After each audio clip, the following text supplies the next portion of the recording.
everybody. Welcome back to the Ball and Breakfast Podcast with Wayne and Patrick, as always. Looks like tonight we are wearing similar colors. I believe last episode we also were wearing like black or something at the same time. So maybe it's just this, this connection we have without speaking to each other. Having us in the same, colors, types of wardrobe, etc.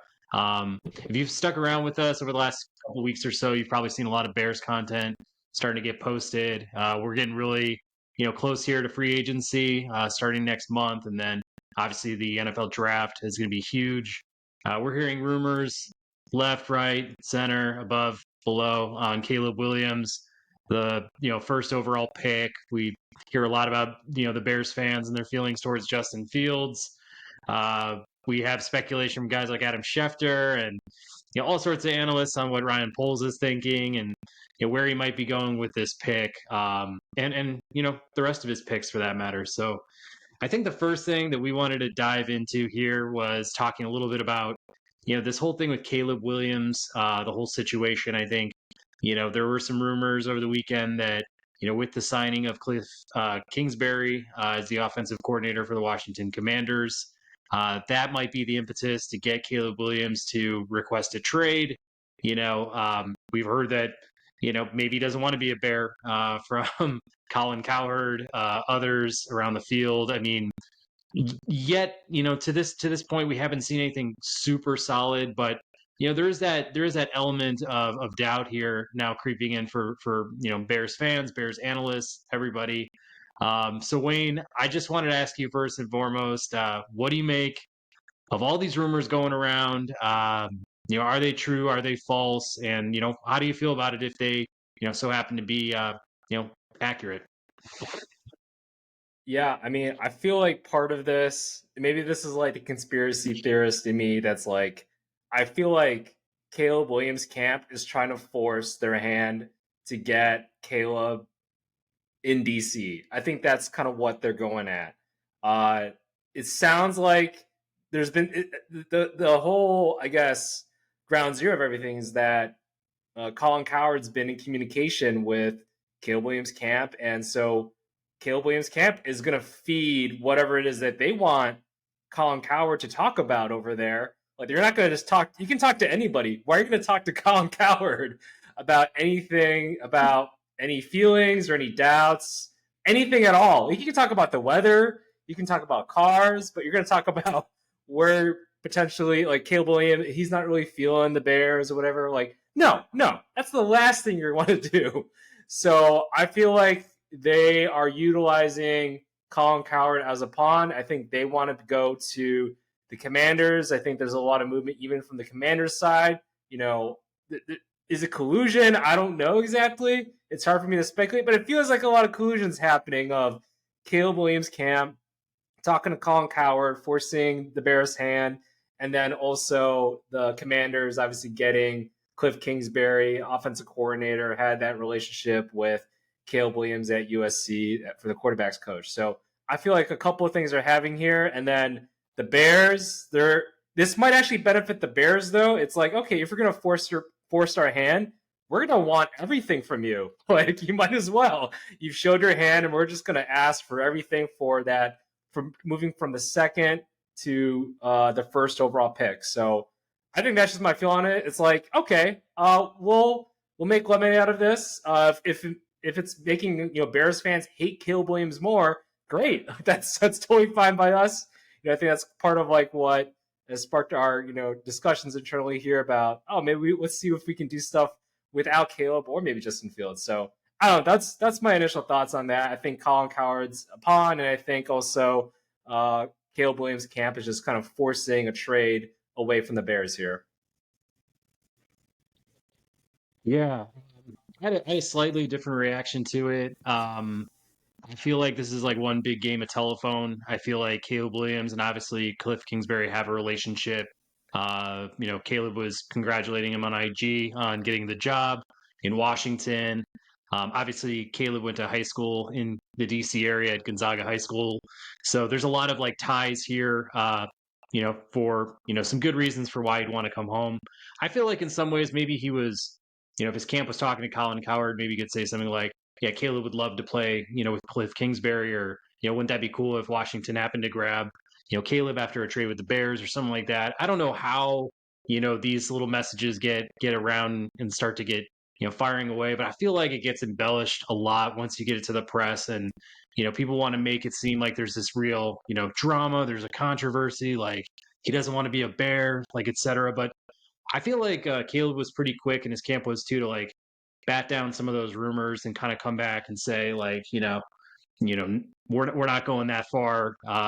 Caleb hasn't said anything about not wanting to play for the Bears, like etc. I just feel like I have to see something official from his camp saying like he does not want to play in Chicago to get really crazy over the smoke. So I don't know, man. I kind of have like tempered feelings about it because when I think about it, thinking where Washington would have to go, to the Bears with a trade package, like you're saying, it's going to be an absolute haul. If I'm Caleb Williams, like number one, if they're giving up multiple picks in this year's draft, maybe one or two extra firsts in the next couple of drafts, going forward. Maybe it's a star player. Maybe it's, Deron Payne. I've heard Terry McLaurin. I've heard other folks being mentioned. Like, why would I want to walk into, the Bryce Young situation from last year, just knowing what kind of leverage the Bears may have? The second thing I'd point to is just why would you want to go back home to start off your career? I mean, I feel like there are some rare occasions like Derrick Rose going to Chicago where it absolutely works out. If we think about Washington, Dwayne Haskins was from, Maryland and kind of grew up a Skins fan, and that completely, bombed. And I think there's a lot of situations where, maybe playing for your hometown team brings a little bit too much pressure. Maybe it brings extra distractions. There's a lot of things that could, play against Caleb if he happens to, put all of his chips in, say, I want to be a Commander.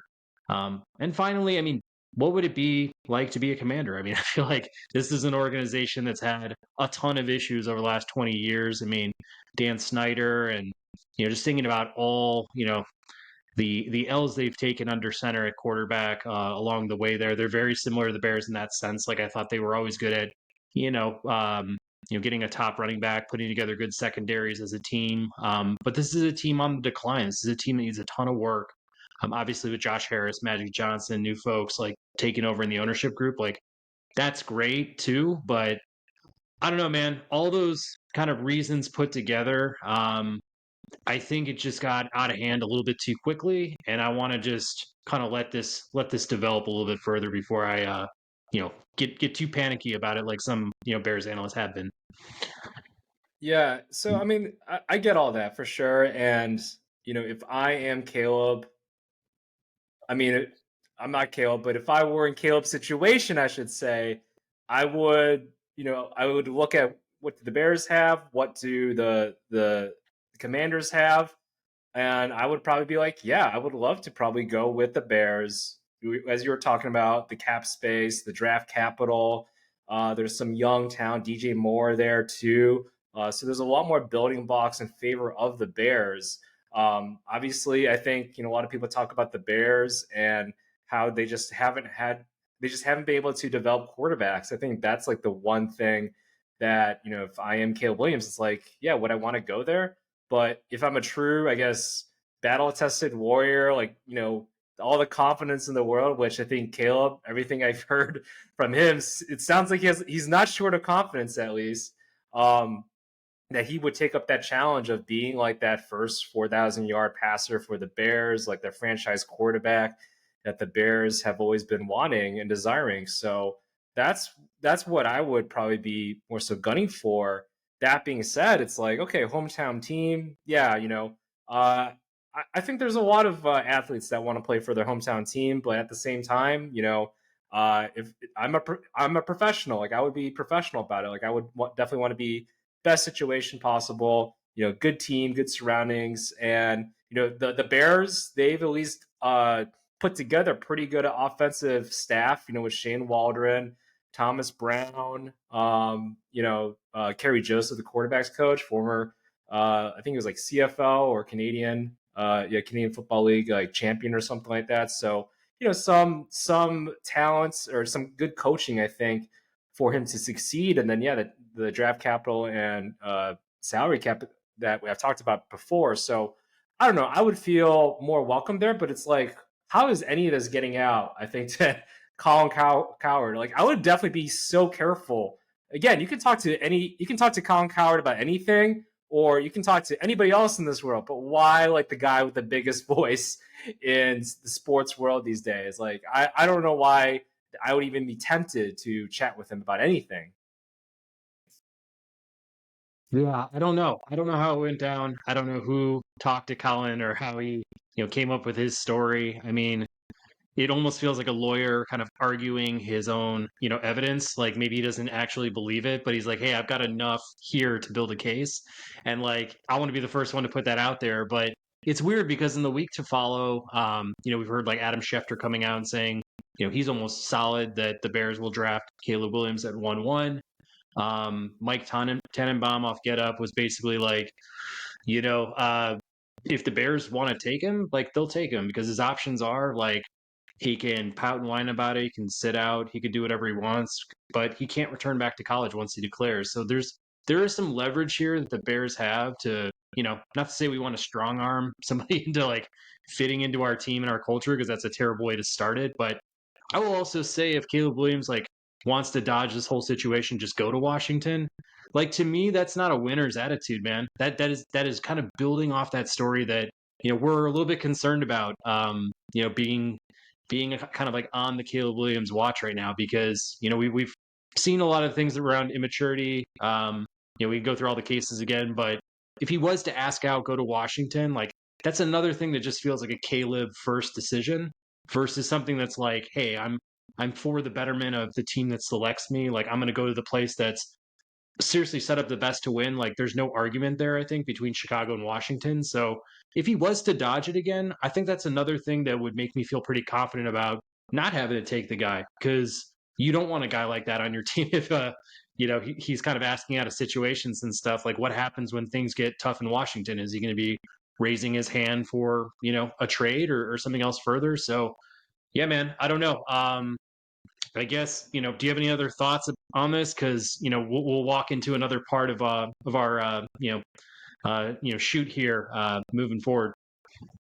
Yeah, I mean, I know the NFL is all about drama and everything like that, but man, like, why it's like, all right, this quote unquote, generational quarterback that has fallen to our laps is like given these kind of red flags now of does he want to play with us on top of like all the quote unquote prima donna type of stuff he's done before, kind of off the field with fingernails and stuff like that. It's like, come on, man, like, and that's the thing about Chicago sports fans that they're very hard on whoever it is. They definitely are. We're kind of a blue collar type of town, or at least we appreciate that blue collar mentality. It's like I think that Sinatra said it best.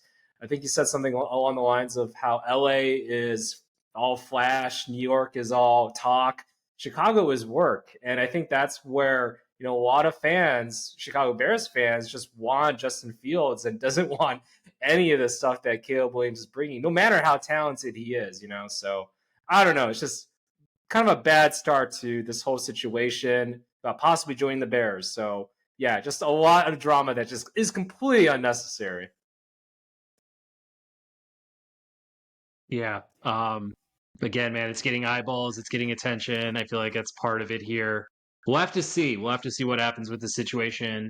But we'll kind of hold out hope and see what Caleb decides to do. I guess with the rest of this time that we were putting together for this, episode, we are thinking about scenarios where what if Caleb asks out of, Chicago and, is traded to Washington.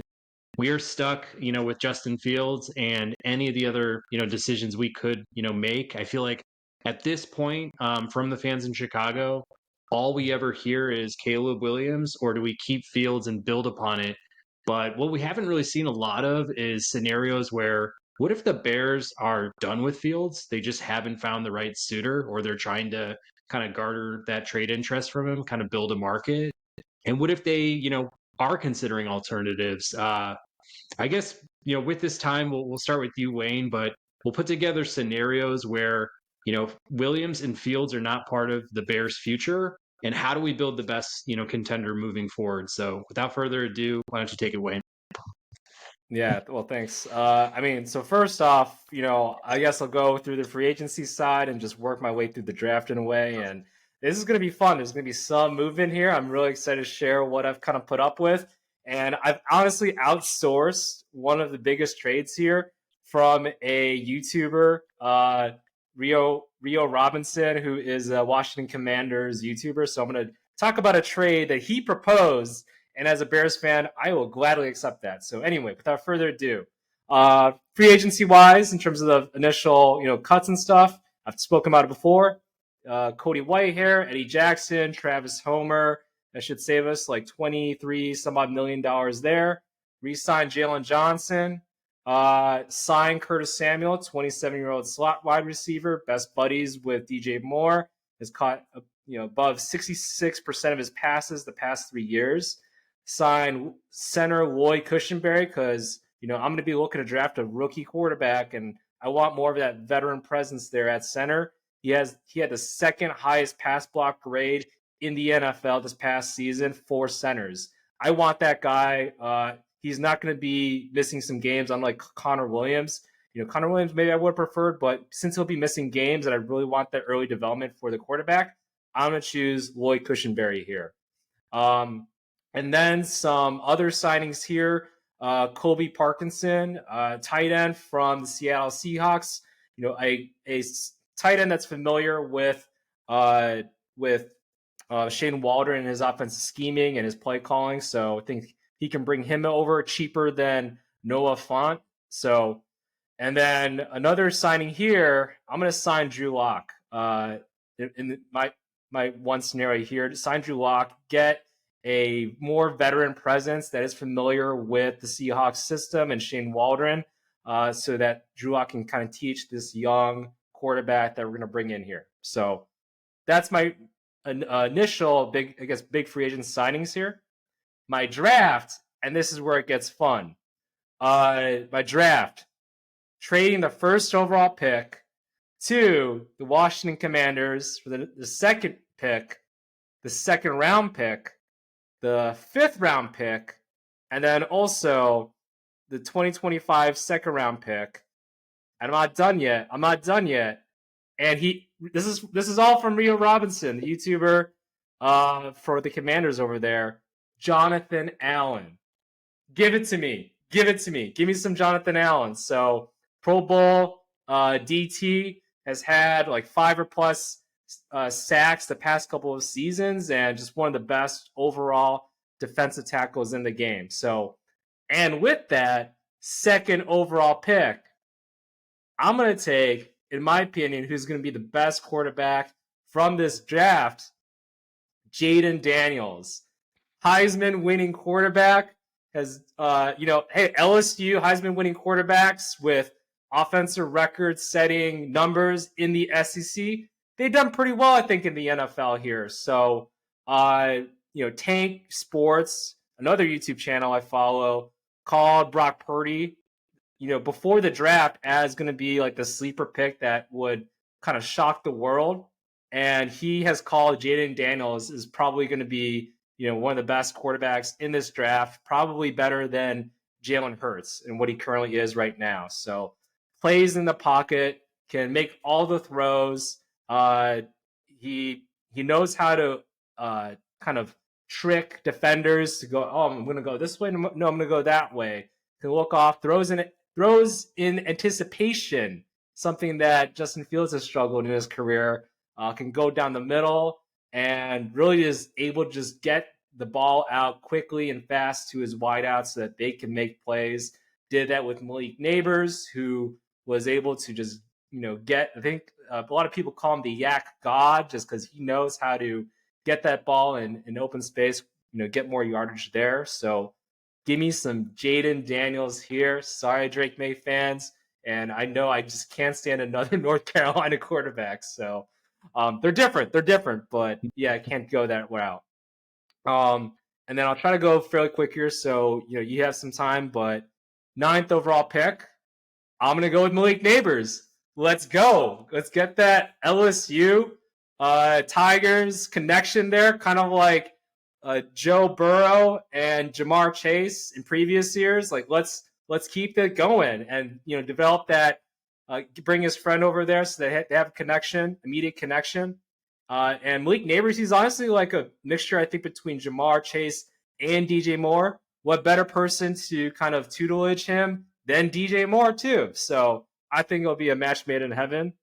And then the 36 overall pick, which we got from the Commanders, I'm going to take Tyler Nubin, the safety from Minnesota. Very highly touted, potentially could be your first round pick, but in recent mock drafts, I've been seeing him slide to the early second round. He's going to fill in Eddie Jackson's role there in the secondary. Immediate starter.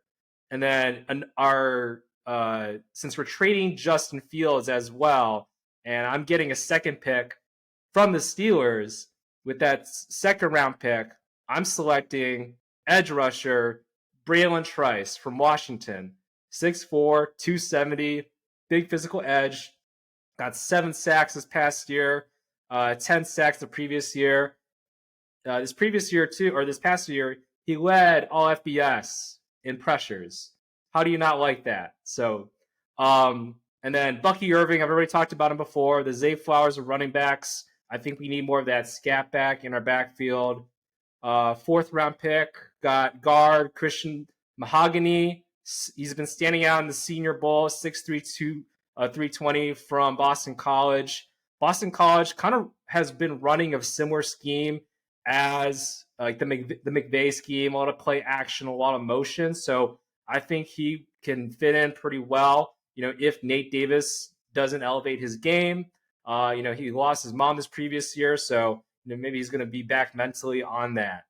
And then Kate Stover, tight end, gets some more help there. So we have Stover, Colby Parkinson, and Cole Kmet in the tight end room, get a little bit younger there. And then with my 5th round pick, I was looking at Brendan Rice, but he was actually taken in this mock draft that I had. So I'm going to go with Jacob Cowing, a slot wide receiver from Arizona. Has, very prolific, has 2,000-yard seasons under his belt and then a 900-yard this past season. So can definitely get those in between the numbers yardage there that I think the Bears need more of. Drake Nugent with my next pick from the 5th pick that we got from the Commanders there. Center from Michigan. I think he's a good depth piece there for Willie Cushenberry. And then Javon Foster, tackle from Missouri. Pretty long arms with 35-inch arms. Has the physical makeup, which I know Ryan Pace likes. And just a depth piece backup there for Braxton Jones. So that's my overall, that's my draft. That's my free agency. What do you think, Pat? And would love to hear, I guess, your take. Yeah, no, I mean, tons of depth. I mean, obviously, we're moving off Fields. We're getting a second, it sounds like, for him at the very least. You trade down that 1-1. You're able to bring over Jonathan Allen just to kind of shore up the defense. I mean, looking at what Washington has lost, in the last year, including Allen, I mean, that's a ton on their front line there defensively. So, I mean, it's a complete mess of a situation that Caleb would be, walking into. But yeah, I mean, I love the Daniels and Neighbors pairing. If that was to ever happen for the Bears in a trade down situation, I'd be pretty happy about that. I mean, I think Daniels will be better than Fields, just based on his own pedigree and winning the Heisman and showing he's able to pass and run. And to pair him up with his own wide receiver would be even better. To go along with DJ Moore. I've had Cade Stover on my eye too, at tight end, just to add further depth there. So, I think we're both in sync overall. And finding that Eddie Jackson replacement in safety, Tyler Nubin, is important. I chose a different safety in my own scenario, but in the same sense, like just shoring up at different positions with all the depth that we have. I mean, it's going to be fun if we actually do take that route where we know Williams is out. We know Fields is not who we want to move forward with based on his contract situation. And then we can get super creative. And, it takes a lot of pressure off of Ryan Poles too, just to be, not having to sit there at 1-1 and having to make that decision. If Caleb was to ask out, it would definitely extend the leash of Ryan Poles, because he could say, hey, I never had the choice, but I did the best with what, chips came to me. So, no, I think that's really well-rounded as far as the trades went. And just building a ton of depth through the draft, and then even a little bit more in the offseason, free agency acquisitions as well. Yeah, I mean, I like it. That's why I did it. And no, I feel like we need to be trading back. I think in this draft, one way or another, whether it's the first or ninth overall pick. So I feel very satisfied. If we were to move on from like Justin and not take Caleb here. So, but all right, enough of me talking about my picks and stuff. Would love to hear what your take is. Yeah. In my scenario one, I mean, even in my scenario two, I think the theme here is double dipping. I want us to double dip. I mean, last year we dipped and we dipped hard. We got, DJ Moore. We got this year's, first overall pick, and some extra capital. I think if we are to miss the generational quarterback that should be coming to us, I mean, I see us, absolutely capitalizing on the Washington trade.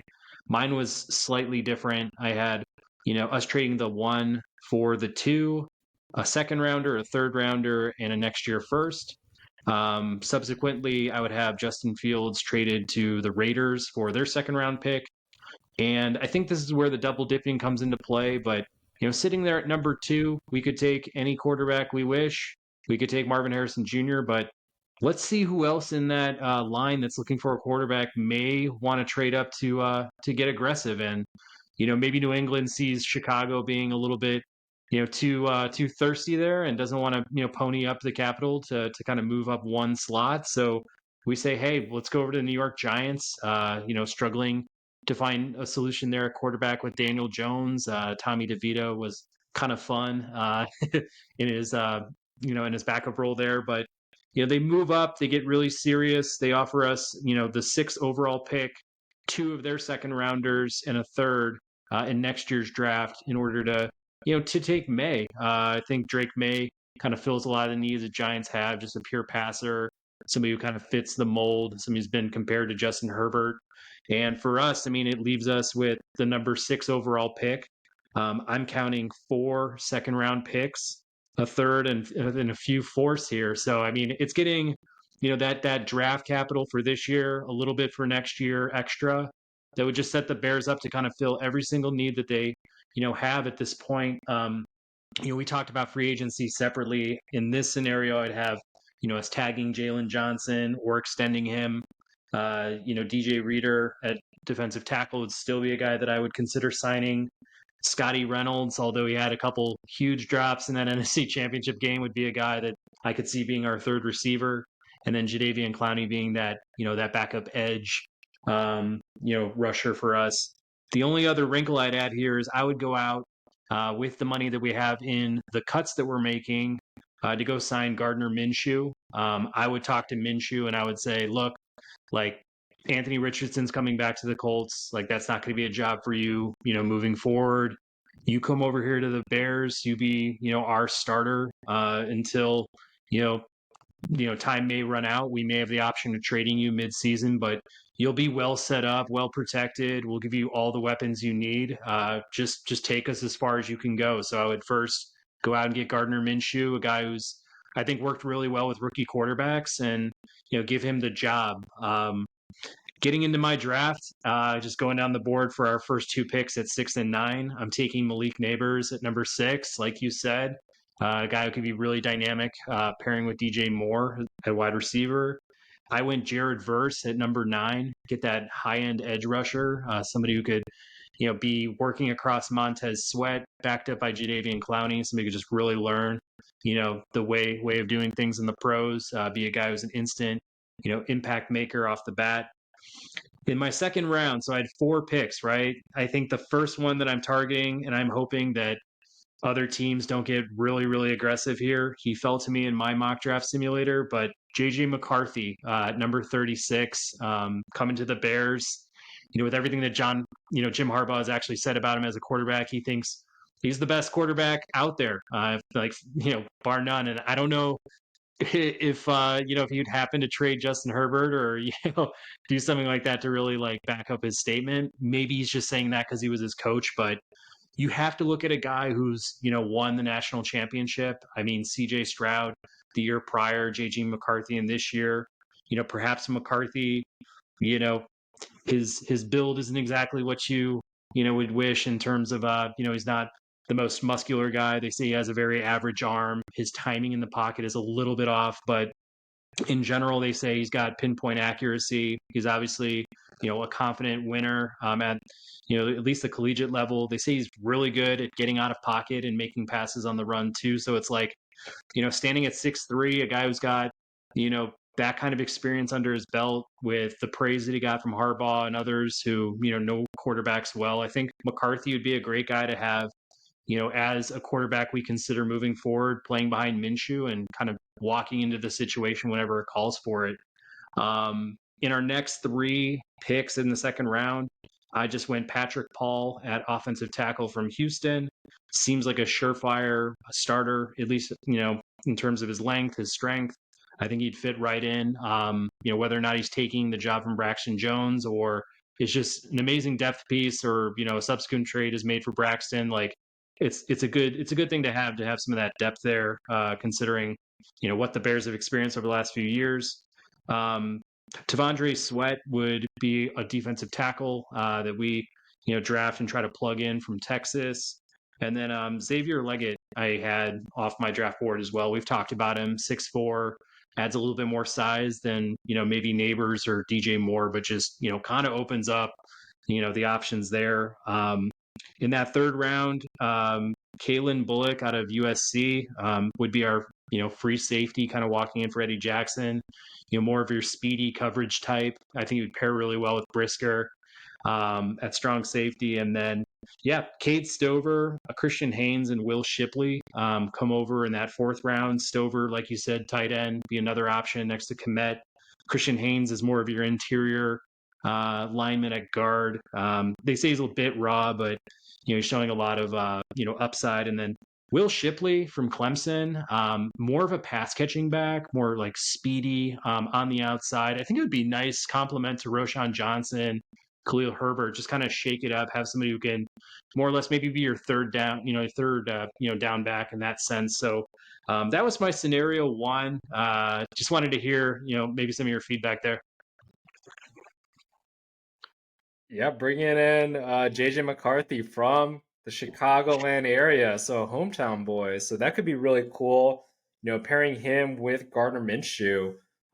There might be another scenario I can talk about later, but that kind of has that same model that you just kind of proposed there with taking the experience, overachieving quarterback in a Gardner Minshew, and then maybe also drafting a quarterback and kind of having him learn, right, and see how this quarterback does. Maybe he sits a year, right, and we'd ride with Gardner Minshew with the weapons that you just talked about there. So I think I'm totally open for that. If we are able to get, again, this is a really deep draft. So if we're going to be like, hey, you're going to give us, we're going to give you some of these picks or a top pick here, but we're going to go and get 2 or 3 players here that could potentially be starters on this team. So I think that's excellent. I liked all the players I think you mentioned there. I was doing more research and I was like, maybe I want Javon Bullard over Bullock, but I can't complain too much about both of them. I think they're both really solid. Bullard, I think he had, it was like a 36 passer rating this past season towards him. So I was like, that's really good. I think Bullock was like 90s. It's like not terrible. I think it was like NFL adjusted. So not terrible, but man, yeah, it's hard to beat 36 passer rating there. So, but yeah, I like all those picks. Pat Paul, like I think I've said before, and that Braxton Jones, he's solid, but he's long term. I don't see him being like a Pro Bowl top 5, top 10, even tackle per se. I think he's like Charles Leno-ish. So very open to that. And yeah, like Malik Neighbors, like Jared Verse. I think any of the edge rushers in the first round there, like that would strongly be my preference over I even the pick that I had with Braylon Trice. Like Braylon Trice isn't as explosive, I think, compared to Verse, Latu, and Dallas Turner. So yeah, I think all those guys, and then look at we spoke about him before, just basically like an AJ Brown type, just can run and it's hard to take down and probably is going to run a 4.3. Would be surprised if he doesn't, in the combine there. So overall, and I agree with Shipley, Haynes too. I think he got in a fight at the Shrine Bowl, but it's because he was doing his job. Like I think a defensive lineman got too frustrated. It's like, wow, you're so good. So anyway, all those picks are solid. And then I like what you did with Minshew and McCarthy there. Sounds good. Do you have any other scenarios you wanna present? Well, so I basically had everything set up, with the whole Jonathan Allen. So everything basically from copy paste everything what I mentioned before with this whole Jaden Daniels situation. But for the Drake May fans out there, I took Drake May, but then I also traded back with the 9th pick. Well, taking a step back, Drake May. So I think I've read or I heard, was it from Nate Tice, Mike Tice's former offensive coordinator for the Bears. Mike Tice's son, Nate Tice, said that Drake May is actually a better fit for the Bears than any of the quarterbacks in this draft, including Caleb Williams. So I'm like, oh, because he tosses a lot in the numbers more so of than just deep down passes or to the sidelines. So I'm like, okay, I think that totally makes sense there. So, but yeah, so I trade back the 9th pick to the Jets in a previous scenario that I did for the 10th pick. So there's just one slot, and then their 3rd round pick, I think, was like 72nd.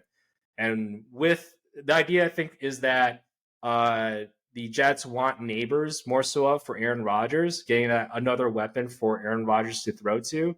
I think that's kind of like the rationale I had there. So, which I'll take that. So I get that extra 3rd round pick there. Still trading Justin Fields to gain that 2nd. And with that 10th pick, instead of getting neighbors because he's off the board, I get Olufushanu. Really, since I guess Drake May is more of that pocket passer, he's definitely not complete pocket passer. He's good. He has good mobility, but I think he'll stay in the pocket more. So we really want to get that strong left tackle that doesn't get bull rushed like Braxton Jones does. So getting Olufushanu there, and then getting Xavier Legette with that 2nd round pick. And I think that could be great. I think, especially Legette, I've seen his slants and his crossing routes. Again, it sounds like that's where Shane Waldron would want to go to if he were to get a player like Drake May. Have him kind of just run down the middle and just kill it. Like I remember seeing highlight reels of Legette just kill it, like taking slants for like 60 yards, breaking tackles, etc. So I think that could be great for him. Can't recall the rest of the draft there, but having I think an edge rusher like a Trice as well, potentially there, and then also solidifying more of, or I think I took Javon Bullard in my scenario with Drake May. And then with the quarterback situation, another major change there, I would say, is instead of Drew Lock, who had that experience with Shane Waldron in Seattle, I would take a player that's a little bit more, I think, of Drake May's style. Another quarterback, not Gardner Minshew, although Uncle Rico I do love. I'm going to take another quarterback that's set to hit free agency, maybe get some playing opportunity as well. Carson Wentz, got to experience that McVay offensive style in LA, big, tall, strong arm. I think he's like 2 seasons removed from like tossing 27 touchdowns, but kind of sucked like right there at the end when he was with the Colts. So that cost him his job there. I'm like, hey, teach what you can to Drake May. Maybe Drake May doesn't start immediately, right? Sometimes that's good for them just to sit back, watch a pro do it. So Carson Wentz gets some early playing time there. Drake May learns from him, and then gets to gun it with Legette there and those slants, DJ Moore, Cole Kmet, etc. And then has Olufushanu protecting his blind side. So I think that's just like one scenario. Another scenario in an alternate reality, alternate Spider-Verse or Bearverse, I guess in this case that I had. Yeah, I think Chicago would experience a fire greater than the one in 1871 if Carson Wentz was the opening day starter for the Bears next year after thinking it would either be Williams or Fields. But I see your point. I see your point. Like, you want to have a guy who's going to obviously pass the torch over, somebody who's, had some high highs in the NFL. He did get a second chance at the end of, this last year with the Rams. I think he played in week 18 to close out the year. So, yeah, I mean, it's a bridge guy. It sets it up for Drake May when he's ready. I would imagine Drake May, steps in at some point early on in the year, just based on the expectations the Bears are starting to build. Yeah, the only pushback I would have, I mean, I like all the names. The pushback would be, would Leggett at a number 2 receiver be enough to get the Bears over the hump? Next year, like we're looking at playoffs, at least on the offensive end, because we've now taken that hit at quarterback per se. We're not sure what May will truly be. I mean, a lot of the analysts have talked really highly of his game, comparing him to Herbert and things like that. I mean, that to me is an all pro. But we have also heard like there's that huge cliff from Williams to any of the other guys, Daniels, May, etc. So it's like, would there be enough there to give, the Bears enough confidence to get over the hump, moving forward? But I don't know. What do you think of that? I mean, it's definitely questionable, and that certainly is where having that bridge guy, I think, could help. See what I think that having a bridge guy, it does a couple of things. Yeah, it's a tutor for that young quarterback that's maybe sitting in the wings a little bit, but then it also kind of showcases like, oh, we have this young wideout here. What can we do with this player here? So, kind of working with the offensive coordinator more so of, as opposed to a rookie quarterback kind of coming in and be like, you tell me what to do. Like, I'm just a rookie quarterback. So that's where I feel like having a Carson Wentz could be beneficial for not just Drake May, but then also Xavier Leggett, who, he's only had like one really, really, really good season. I think he just had that one season with South Carolina over there, right? Or South Carolina, yeah. And then just, yeah, had like 1,000 yards. But before that, it was like a couple hundred here, a couple hundred there, like nothing too much. So pretty still raw physical specimen regardless. But yeah, I think something like that could help out. And then, I did also, sign Curtis Samuel to help out in the slot. So thinking that could help out, just get some yardage, get some, again, Curtis Samuel's not really the most explosive slot, but can get open, in between the hashes more so of. So I think something like that could definitely help. But yeah, hopefully then Xavier Leggett, maybe, after week 6 takes the next step. Yeah, no, I think that's a good point. I forgot that you mentioned Curtis Samuel being an offseason signing for the Bears, so that would give you more Samuel and Leggett. I think that with Cole Kmet, others, it puts together a respectable offense around Drake May, eventually taking the reins. We're looking at a 3 to 4 year window once we bring over a new quarterback as it is. So with all the other needs that you filled in other positions, like that's the best that we can do. It's the best that we can do if we are trading out of the 1-1 trading fields. It's just building that depth for this year, for next year. And yeah, I think the Bears take an extra step. I do like your Daniels Neighbors pairing in scenario 1, probably a tick more. I just feel like that would be so much more exciting for Bears fans to maybe, wrap their heads around at the start. And I think it would work out better. I think the two would have that natural chemistry and bring it on over to the field. And if we're thinking about Neighbors versus Leggett, I mean, I think everybody would definitely take that option there. So, anyways, yeah, no, this is fun.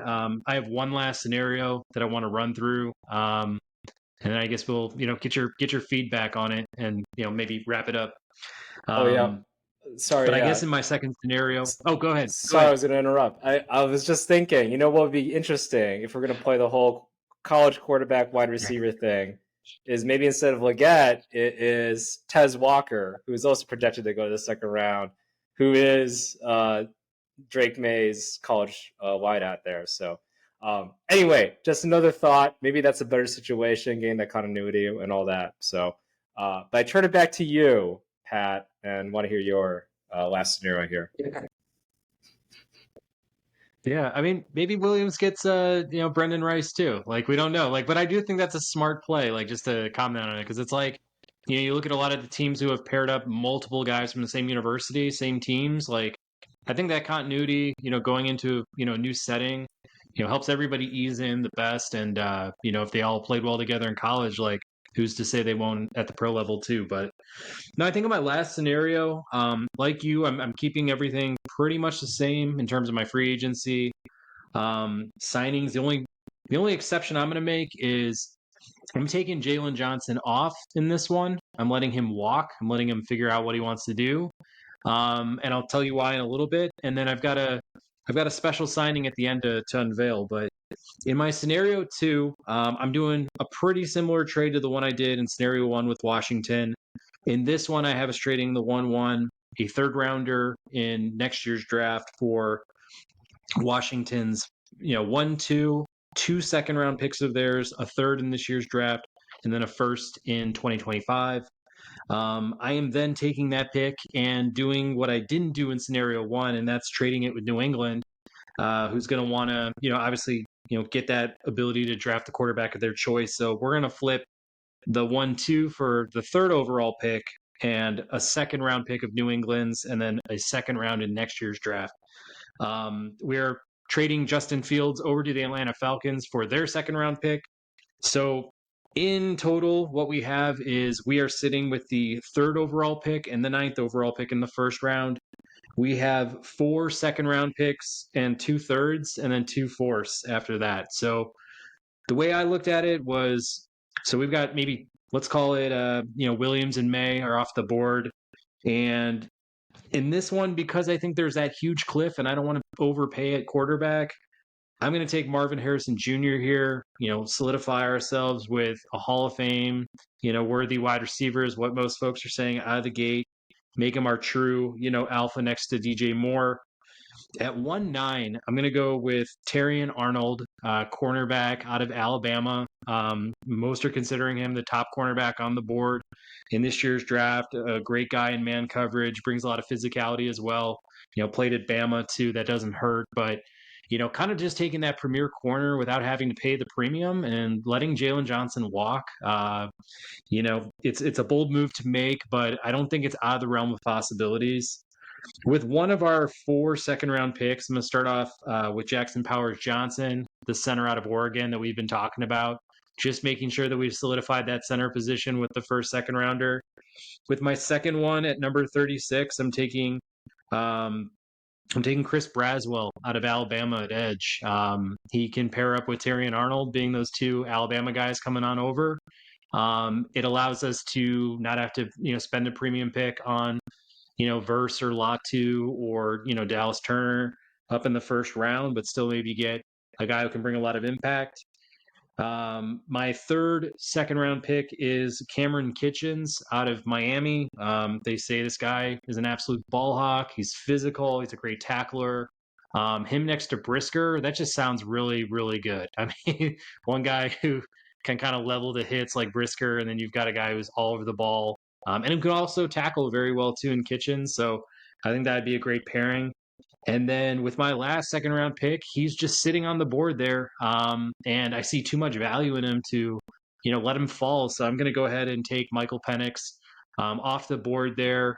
He was sitting on my simulator at number 43. Whether that happens in real life, we'll definitely have to see. But, just a guy with great arm, great accuracy. I think if anything, needs to work on his touch and maybe his confidence at the next level. But in my scenario, he'll be sitting down for perhaps a year or 2 in order to kind of, walk into that position with the Bears. Rounding it off, got Jatavian Sanders, tight end out of, Texas, a versatile type of tight end. I mean, kind of sounds like he's similar to Kyle Pitts. Whether or not he's on that level or of that same ilk is another thing, but just a very, versatile type of pass catcher who slots in at the tight end position. I also grabbed Blake Corum in my third round out of Michigan to be just another guy in that stable of running backs of ours. Just think that would be beautiful there. And then, I grabbed a cornerback, Sane Ristiel out of Michigan, Mike Sarinstiel out of Michigan. Just add a little bit more corner depth, and then Blake Fisher, a tackle out of Notre Dame.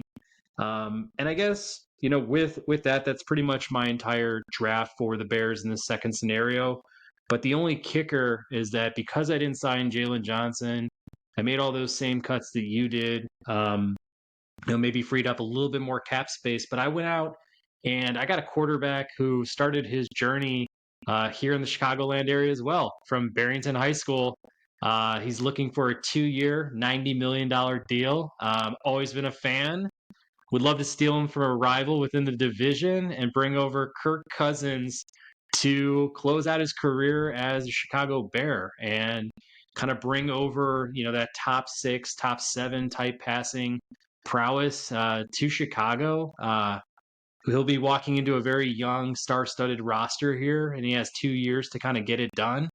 In the process, he has Michael Penix kind of backing him up, somebody who can, kind of show pointers to, kind of coach him up as he kind of walks out of Chicago after that 2-year deal. But, I think Cousins would be a really interesting guy to, slot into Shane Waldron's offense. I mean, somebody with, Marvin Harrison Jr. and DJ Moore and, Cole Kmet, Blake Corum behind center, Jatavian Sanders as another option. I mean, it's almost embarrassing, like how many, new weapons he'd have to play with in this scenario where we're trading down twice. So, yeah, man, what do you think? Kirk Cousins, a Chicago Bear. Let's go. Let's go. I love it. I love it. Talking about, everybody's talking about resetting the quarterback clock. How about like completely blowing it up and just be like, hey, let's get Kirk Cousins, $45 million a year. I mean, hey, look, with regards to Kirk Cousins, like he's gonna pass for 4,000 yards, right? I mean, hey, look, we haven't had that in entire franchise history, so it's good to have him there. Penix Jr. We'll see. He's got the tremendous arm. I do worry about his injury history. I think that's been the biggest thing. But like him as as a quarterback prospect, if JJ McCarthy is there, if during that for that draft pick that you had, I might prefer him just as he's like 3 years younger than Penix and has I think he can learn a lot from Kirk Cousins and their style play.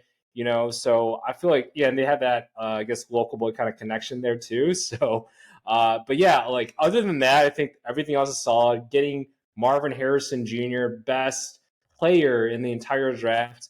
And no, talk about a shift when you're getting rid of arguably our best player with Jalen Johnson, but you do get that quarterback at least for the next couple of years, and then we can start that whole training ground of veteran quarterback, and then having a young quarterback kind of take the reins when they're ready, have them sit for a couple of years, kind of what the Green Bay Packers have been doing for the past couple of decades. So, but yeah, the rest of the picks I like. Kitchens, I think he would be the perfect pairing.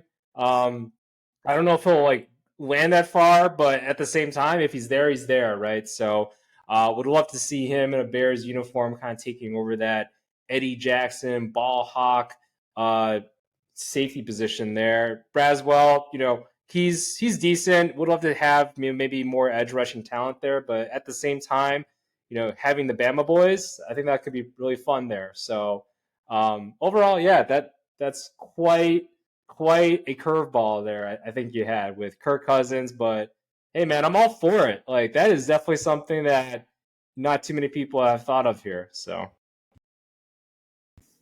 Man, yeah. I mean, if it really did end up though, like Cousins McCarthy, I'd be pretty damn happy about that. I'm not gonna lie. Because I also figured that we would be making like 1 or 2 trade downs in order to gather up like a lot of extra depth. So, and I feel like that would pretty much cement Marvin Harrison Jr. coming to us. I think when we first set up like this whole idea of scenarios, like my thought process was moving away from, okay, then we'll take Drake May, or okay, then we'll take, Jaden Daniels. Like it's a foregone conclusion because I think a lot of folks are looking at it like Caleb Williams is up here in terms of what people are talking about, where they're ranking him all time as a quarterback prospect. But then there's a shelf. Like there's a shelf that falls a bit But if you're the one who passes on Marvin Harrison Jr., who's like basically cemented as like a Hall of Fame wide receiver, like I just have to be absolutely sure at quarterback, and I'm not. I'm just not. I think the taboo of having a North Carolina quarterback come in again, like it's just something. It's like almost like a non-starter for Bears fans. Like if Drake May was at any other school, I think we'd be open to the idea of a Drake May. But just coming from North Carolina, man, that's gonna be hard. Number one, and then Daniels, I mean, he brings a lot of what Fields already has. I would argue he's a better passer, but is it worth, taking him at the number 2 slot or number 3 or whatever? Like, I think that's debatable. So, yeah, man, I don't know. What did you take away from some of these scenarios, and like, what do you actually think is going to happen if Williams says no to the Chicago Bears? I mean, part of me too is now I'm thinking about Jalen Johnson and his contract. It's like, is he necessary? Like, he is.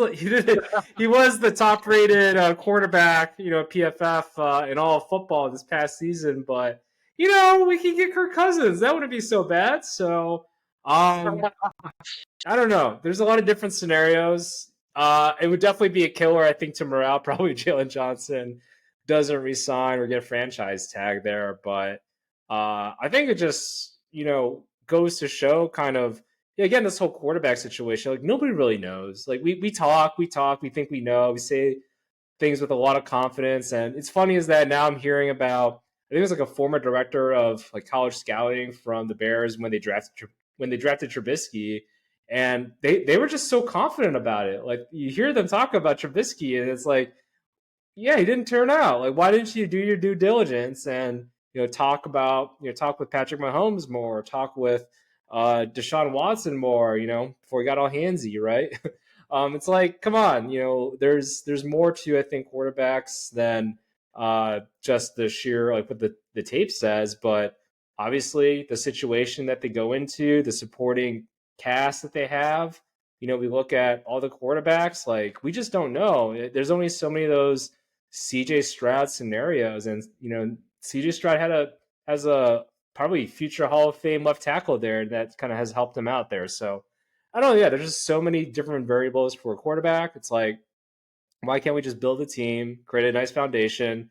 That's where, yeah, hey, let's get Kirk Cousins, let's get a bunch of picks, and then, yeah, we can either take or see if JJ McCarthy is the guy in a couple of years, or we use one of those first rounders maybe that we've gotten, and see if there's a next hot prospect that can kind of take the reins there. So I don't know. Yeah, different ways to skin a cat or build an NFL franchise that is successful. So I think that's just kind of what all of this is kind of showing us right now. Yeah, I mean, yeah, there's a lot of talk around who's the best prospect and this and that, and like we've seen Wilson and all of his arm talent just kind of, absolutely go to shit in New York, and then Bryce Young, debate's still out there. I mean, kind of running for his life all game, all year last year, and is it more of a team issue, or is he able to size up in the NFL? Like that's a big thing that we're kind of seeing going forward. But I never, you know, kind of look at all these, quarterback rankings and things and never think like, hey, I've got some doubt here, or hey, there's something that we're not seeing that we just don't have that experience. We don't have those insights to understand like, hey, could this guy be a complete bust? Like it could happen because it happens all the time. But I think the hard thing with kind of doing these scenarios too is like I really do think 5 of these quarterbacks are going to go in the first round. I really feel like there's a lot of hungry teams in that first round that are looking to trade up, who may settle for their second or third, option, whatever they had kind of prioritized. But I just don't see a lot of guys falling to the second round just based on need. But if there was one, I think Penix might be that guy. And, I think I'd be comfortable with him kind of waiting in the wings or sitting, behind a guy like Cousins or maybe Minshew for a year or so. But yeah, man, it's kind of a weird situation to think about. I mean, I'm kind of still like fully committed to the Williams experience. I mean, I just want us to know that we drafted a guy who was up in that like top 3 all time type of quarterback hype, and then let that fail on us if it happens. Like if it happens to not work out with us, or he asked for a trade a couple of years in, or he's just a complete bust. Like, I'll sleep much happier than to just like abort mission, stick with what we know, and kind of like, not go after the guy who could be the next Patrick Mahomes, a guy who you don't have to have a star-studded roster around to get you to the Super Bowl, like we're seeing it this year. So that's what a generational quarterback's supposed to do for you. And yeah, I just want to be able to say we have ours.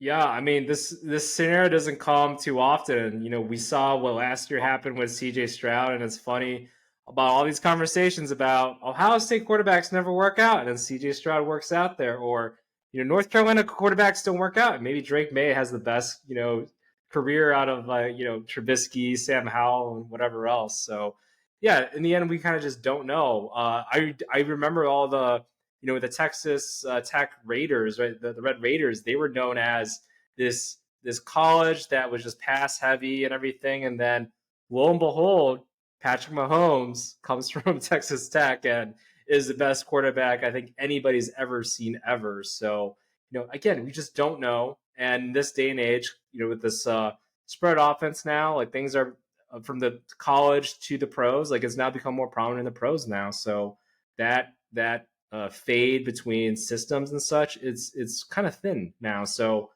yeah, we just don't know. But if the franchise can build around whoever the quarterback is, I think a lot of things can happen there. Whether it is Caleb or if it is Justin Fields, I do think if the Bears do choose Caleb Williams, it's like, does that give Ryan Poles more time? Does that give Eberflus more time too? I would hope so. I think just because it's going to take a couple more years, but we'll see. It's there's just so much that goes into developing a quarterback, and when you don't get it right, which we really haven't done, when you don't get it right, it really tosses your franchise back 5+ more years, right? So hopefully we get it right. Whoever it might be, whether it's Justin, whether it's Caleb, it's really just going to be kind of a crapshoot and a wait, we'll see, and that just leaves all us fans anxious and opinionated. So it's kind of like elections, I feel like, which is very appropriate. It's all happening this year, so I don't know. Yeah, I'm kind of just waiting and seeing, but I've just been doing so many mock drafts and different scenarios. Like this is just like, I think, an NFL nerds like wet dream. So anyway. Yeah. I mean, my final thought on all of this stuff is that we take the swing on Williams and see where it goes. To me, Fields has already shown what he kind of is. Like, could he be better? Yes. But is he the type of guy who gets you to the Super Bowl, has you winning Super Bowls? And, I think of all the best guys that do a lot of what Fields does. And we looked at what happened with, the Ravens and Lamar Jackson this past year. We look at Michael Vick's entire career. We look at what Jalen Hurts has become. He's almost probably become like the closest to that glory of them all. Vince Young. I mean, Robert Griffin III. We could go down the list of guys who maybe like to get on their feet first versus using their arm and things like that. And it's just not a style that I think is something that's going to win multiple championships or has the potential to do so.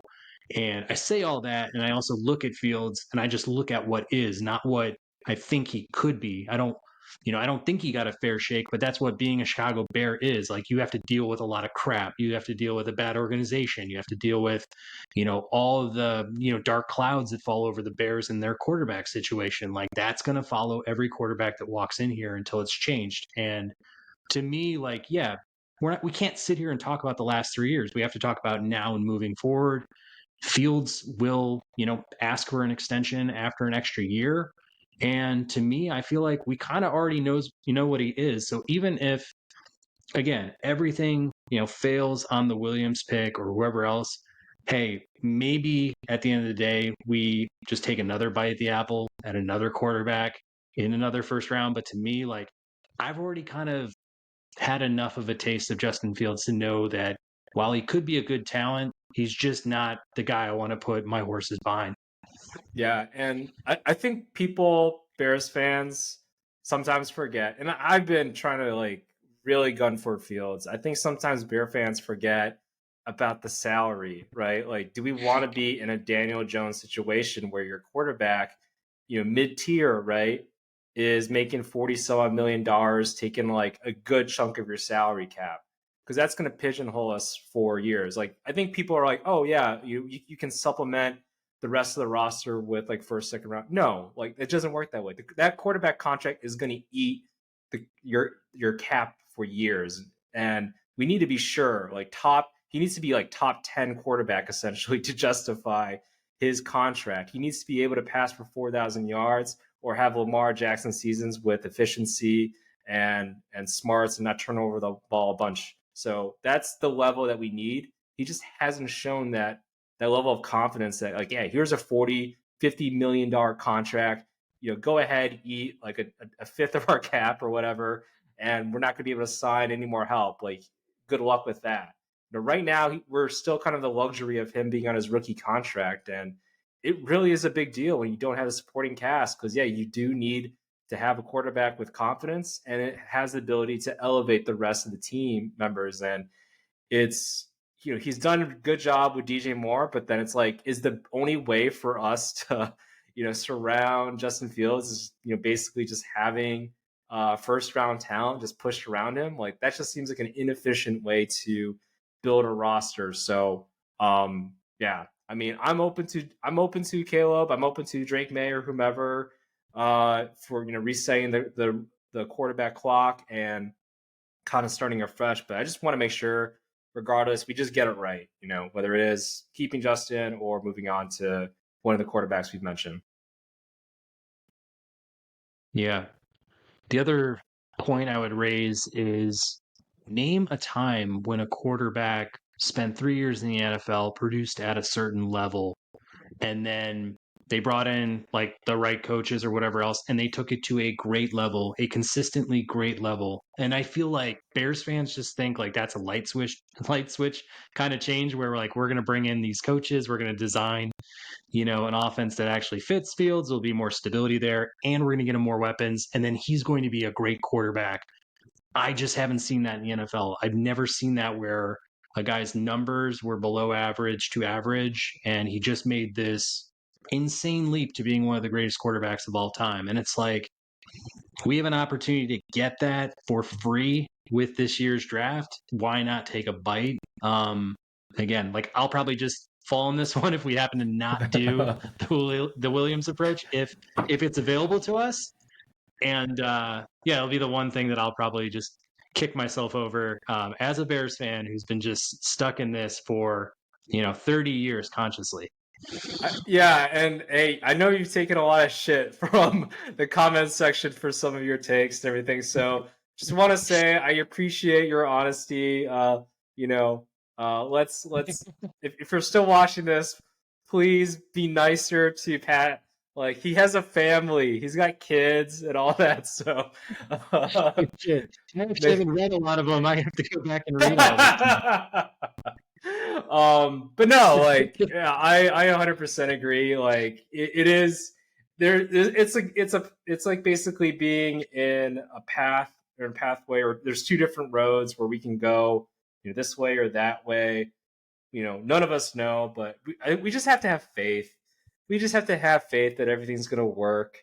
And then if it doesn't work, oh, it's the same stuff as normal. So I don't know. I would want to see us finally get that 4,000 yard passer, especially these days. I think I was looking at the top, or everybody that's passed for 4,000 yards this season, all the quarterbacks that have passed 4,000 yards, I think except for one, made the playoffs. It's like, it's a passing league,